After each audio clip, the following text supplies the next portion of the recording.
interessante e intrigante, né? Perdão. Porque a gente às vezes fica ouvindo esses valores aí no nosso dia a dia, na nossa vida, e quando temos a oportunidade de vivenciar esses valores, às vezes isso nos escapa, né? E muitas vezes também a gente coloca esses valores num patamar inalcançável para nós, né? A gente gosta das religiões, somos religiosos, boa parte de nós. Estou citando religião porque o perdão e esses valores como amor, como fraternidade, são valores muito vivenciados nas religiões, muito propagados, divulgados nas religiões. E nós, conforme o censo de 2010, somos uma população que a esmagadora maioria de nós nos declaramos religiosos, né? Por exemplo, 90% da população brasileira se diz cristã. Estejamos nós dentro das 3 principais religiões cristãs: o catolicismo, o protestantismo em suas várias denominações e o espiritismo. São as 3 principais religiões do Brasil. 90% da população está dentro dessas 3 denominações aí. E elas têm como base, como estrutura, como princípio, Jesus. Então, por isso que eu coloquei Jesus aqui. Não foi assim uma intenção de fazer uma palestra religiosa. Eu não sou padre, não sou pastor, não é essa a intenção. Mas é de iniciar a nossa conversa mostrando que já temos muito elemento, já temos bastante discussão, análises em cima desse assunto desde que nascemos, né? Quando a nossa mãe, o nosso pai nos levava para a igreja, quando nos ensinava as orações. Qual é a principal oração que vocês fazem no seu dia a dia, na vida de vocês? Pai Nosso? Vamos lá. Pai Nosso que estás nos céus, santificado seja o vosso nome. Venha a nós o vosso reino, seja feita a vossa vontade, assim na terra como no céu. O pão nosso de cada dia dai-nos hoje. Perdoa as nossas ofensas, assim como nós perdoamos a quem nos tem ofendido. Não nos deixeis cair em tentação, mas livrai-nos do mal. Então, ali já tem um recado para nós, de Jesus, que nos ensinou o perdão, nos ensinou o Pai Nosso, desculpe, no capítulo 6 do Evangelho de Mateus está lá. Perdoa as nossas ofensas, assim como nós temos perdoado. De certa forma, ali diz assim, para pedir o perdão de Deus, já partimos do pressuposto que estamos perdoando a quem nos ofende. Então, se eu não estou perdoando a quem nos ofende, conforme diz a oração, eu não obtenho o perdão também para mim, né? Esse é um preceito ou uma diretriz religiosa. Jesus vem colocar esse lugar aqui que eu estou, tá bom? Tá bom assim? Estou atrapalhando vocês, você vê ali, né? Se quiser sentar um pouco mais para cá. Por exemplo, tem uma passagem que Pedro pergunta para Jesus, se alguém me ofender, se alguém pecar contra mim, né, como diz o texto bíblico, quantas vezes eu devo perdoar? Até 7 vezes? Qual que é a resposta? 70 vezes 7. Não só até 7 vezes, mas 70 vezes 7. Ou seja, não tem limite. Porque se você começar a contar, que 70 vezes 7 daria 490 vezes, né? Será que eu já perdoei 100 vezes? Não, eu estou no número 235 perdões que eu já concedi àquela pessoa. Ou seja, é uma forma alegórica de dizer, não tem limite. É perdoar sempre. Religião. Também nos recomenda Jesus, isso aqui está no capítulo, que é um capítulo muito especial do Evangelho de Mateus, que é o capítulo das bem-aventuranças, o Sermão da Montanha. Jesus começa o Sermão da Montanha dizendo qualidades que devemos ter e as recompensas que vão surgir, advir dessas qualidades. Então ele fala, bem-aventurados os pobres pelo Espírito, porque serão, e vai falando das recompensas, bem-aventurados os mansos, os pacíficos, que herdaram a terra. E lá na frente ele começa a entrar numa ideia de justiça. E ele fala para nós, ouvistes o que foi dito, não matarás, e vai trazendo ali um monte. Quando trouxer a tua oferta para o altar, se alguém tiver algo contra ti, vai antes reconciliar. E ele fala assim, não vim destruir a lei, mas dar cabo da lei.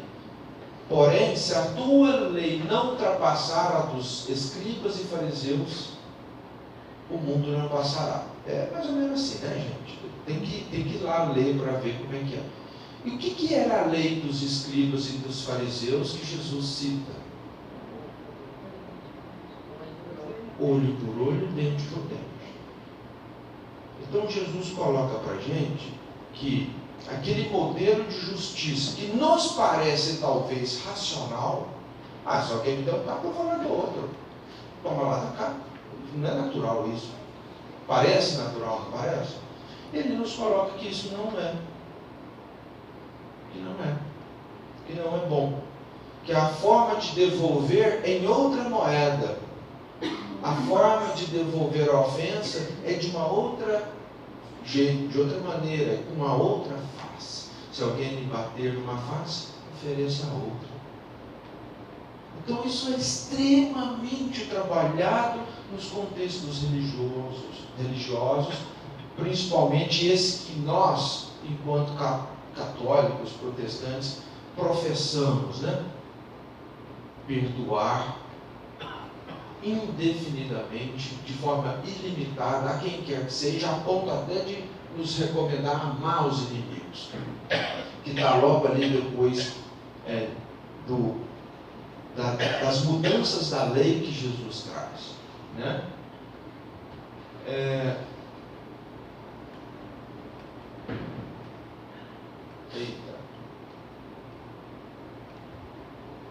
E não é só no cristianismo.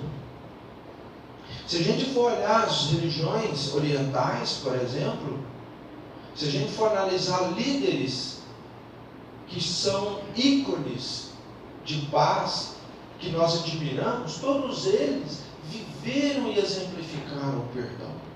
Dalai Lama, budista do Tibete, viu o seu país invadido pelos chineses na década de 40, 50, ele foi expulso, ele teve que ir embora do seu país, ele assistiu os seus compatriotas serem torturados, assassinados, e ele leva a bandeira da compaixão, do perdão pelos agressores. Ele conta certa feita que, conversando com um dos monges tibetanos, numa das visitas que ele fez ao Tibete, o monge narrou para ele que havia sido torturado por várias horas no inverno rigorosíssimo do Tibete, sendo torturado no inverno gelado. E aí Dalai Lama pergunta: que hora foi a hora mais dolorida para você? Que foi o momento que você falou assim, não, esse sofrimento já está insuportável? E esse monge narra para Dalai Lama que o momento foi quando ele, por alguns instantes, deixou de sentir compaixão por quem o torturava. mostrando que quem agride merece compaixão, porque não sabe o que faz. Inclusive a frase célebre do Cristo no alto da cruz, depois de ter feito o que fez, ajudado do jeito que ajudou, curou o monte, nos deixou todos os ensinamentos para que chegássemos até o sagrado. E aí, crucificado, ele diz: perdoa-lhes, eles não sabem o que fazem. Então, o erro humano, a ofensa, a agressão, o crime, ele se assenta na ignorância. E a sabedoria do mestre já diz isso para nós, né? Gandhi, outro exemplo de perdão, de não violência, e diante de uma dominação violenta dos ingleses na Índia, Gandhi propõe um movimento chamado Ahimsa, um movimento que liberta a Índia dos ingleses sem a violência. Lógico que teve os momentos de violência, as situações em que houve agressão, mas a filosofia de Gandhi era totalmente a não violência, até em pensamento. Ele recomendava para os seus seguidores que nem em pensamento eles deveriam odiar os agressores. Então, Mandela, por exemplo, 27 anos preso, quando é libertado, ao invés de ir contra aqueles que o prendeu, ele vai propor a paz. Ele vai propor o fim do apartheid, para que os brancos e os negros realmente vivessem em paz, estivessem juntos, né? Então nós temos exemplos, não somente dentro do contexto religioso, mas de ações de líderes mundiais que mostraram um caminho de perdão que traz paz e que liberta. Porque infantilmente, de uma forma muito imatura, nós acreditamos que se resolve o problema do mal com a guerra, com a violência e com o revide. A gente tem culturalmente essa impressão. Quando alguém nos xinga, a gente tem a impressão de que se eu xingar de volta, eu soluciono o problema. Eu resolvo a questão. Vocês já viram no trânsito a gente dirigindo e alguém dá uma fechada na gente, ou a gente fecha alguém, isso a gente erra também, né? A gente precisa de perdão também, né? E muitas vezes a gente fala assim: perdão, quem eu preciso perdoar? Muitas vezes eu tenho que fazer a pergunta: a quem eu preciso pedir perdão?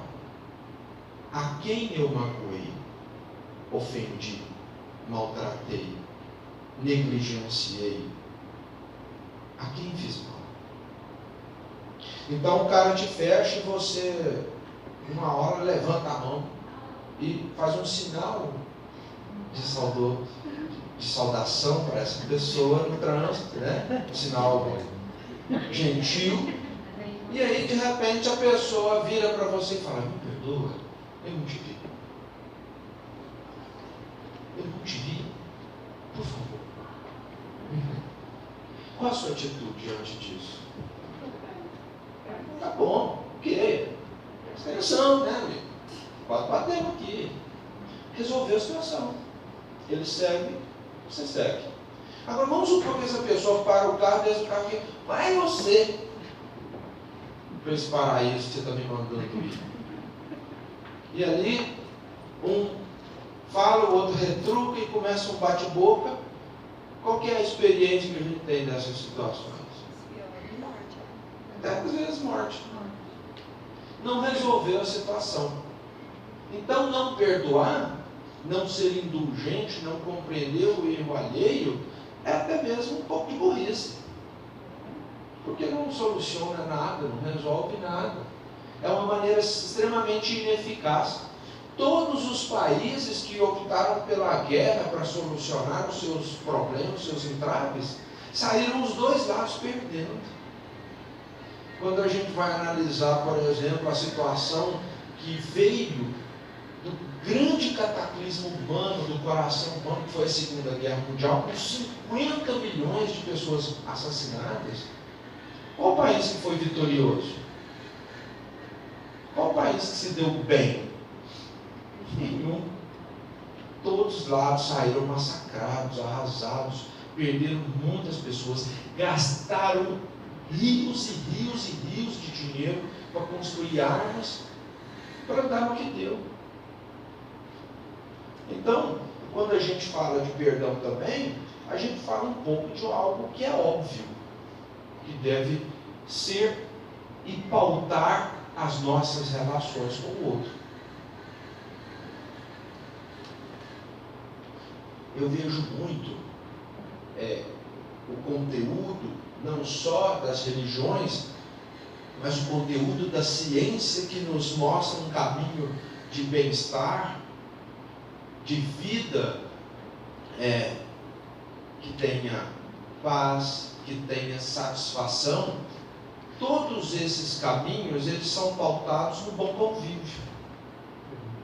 É um trabalho, né, Fernando, que a gente gosta às vezes de mostrar aqui, de um pesquisador que estudou um grupo de pessoas por anos e anos e anos para ver o que dava felicidade para o ser humano, o que dá contentamento para o ser humano, né? O que nos traz alegria. E ele foi estudando uma comunidade pobre lá em Boston, e uma comunidade abastada, rica, que estudava em Harvard, num lugar mais economicamente favorável. E aí foi acompanhando esse público. Os primeiros pesquisadores morreram, entraram outros pesquisadores e foram acompanhando aqueles jovens ao longo de toda a vida, desde a adolescência até eles morrerem, e foram anotando o que trazia satisfação. Existe um mecanismo, um questionário para avaliar tudo isso, bem-estar, a qualidade de vida. E o que eles chegaram à conclusão no final da pesquisa? Que a felicidade não estava relacionada ao dinheiro, à fama, ou ao fato deles terem estudado um grupo em Harvard, se formado, e muitos ali tiveram excelentes empregos. O desfecho de felicidade foi naqueles que haviam se relacionado bem, aqueles que haviam construído família, aqueles que haviam tido um casamento harmônico. E desse casamento frutos surgiram. Então, a felicidade ela está no relacionamento bom nosso com o outro. Não é no dinheiro. Então, muitos, ou talvez assim, o grande fator para manter um relacionamento estável, viável, é perdoar quando a gente erra com o outro, quando o outro erra com a gente. Porque nesse convívio, para ele ser saudável e se manter, como ficar ali sem o perdão? Porque fatalmente o outro vai pisar na bola com a gente. Vocês concordam comigo? Sendo nós imperfeitos, diferentes, né? Culturalmente diferentes, temos personalidades diferentes, cada um é um universo. Então o perdão tem tudo a ver com felicidade. O que define perdão? Aqui é a definição. Eu estou incomodado, deixa eu ver aqui.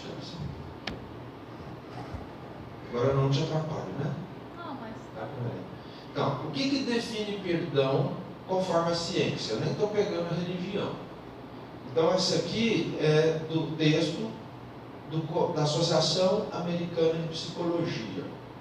Então, o perdão é um processo intencional e voluntário. Voluntário. É uma decisão sua, pela qual a vítima passa por uma mudança de sentimentos e atitudes em relação a uma ofensa criminosa. Esse texto é o texto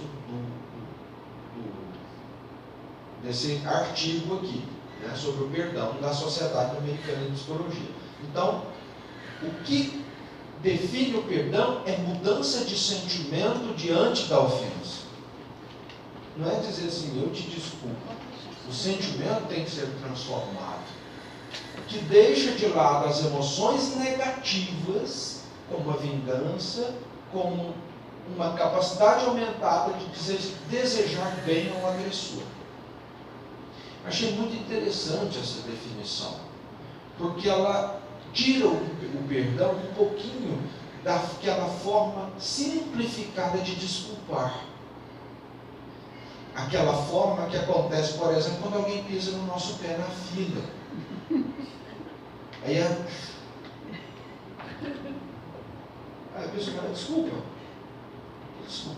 E daí 10 minutos depois você nem pensa mais a respeito disso.